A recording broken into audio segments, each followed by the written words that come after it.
64 knights were imprisoned. One man rode alone to face their captor, a timeless tale of honor and valor.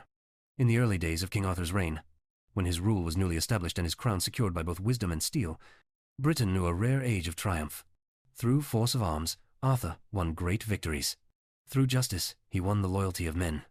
And soon, from every corner of the land, 50 of the finest knights gathered at his court, the legendary Knights of the Round Table. Tournaments were held, battles were fought, and many valiant men proved their worth. Yet among them all, one name rose above the rest: Sir Lancelot du Lake.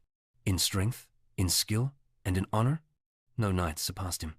After a time of rest and leisure at the royal court, Lancelot felt the familiar call of adventure. For a knight's spirit, once awakened, cannot remain idle for long. Fully armed, he rode alone into the vast forest, seeking not glory, but trial. There, upon the path, he encountered a fair damsel, who spoke of a fearsome knight dwelling nearby, a warrior of terrible renown. Lancelot listened carefully. "Why should I not seek him?" Lancelot said at last. "For that purpose have I come." The damsel studied him and replied, "You seem a noble knight. I will lead you there. But first, tell me your name." "My name is Lancelot du Lake." At this, she nodded gravely.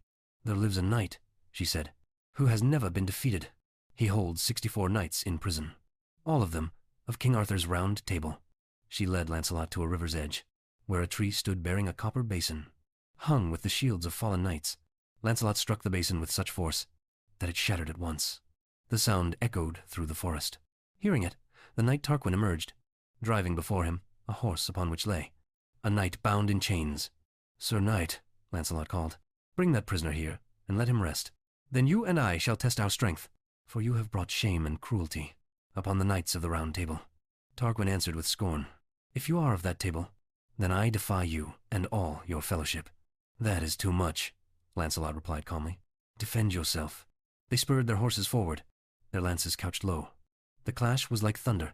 Their spears shattered upon the shields, their horses collapsed beneath them, and both knights struck the ground, rising swiftly, swords drawn. They met again in furious combat. Blow after blow rang out, until both were wounded and bleeding, and forced to pause for breath. Leaning upon his sword, Tarquin spoke. "You are the finest knight I have ever faced. If you are not the knight I hate above all others, I will free every prisoner and make peace with you." "And who is this knight you hate?" Lancelot asked. "His name is Lancelot du Lake," Tarquin replied.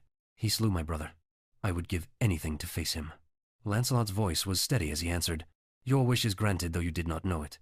I am Lancelot du Lake, son of King Ban of Benwick, and Knight of the Round Table.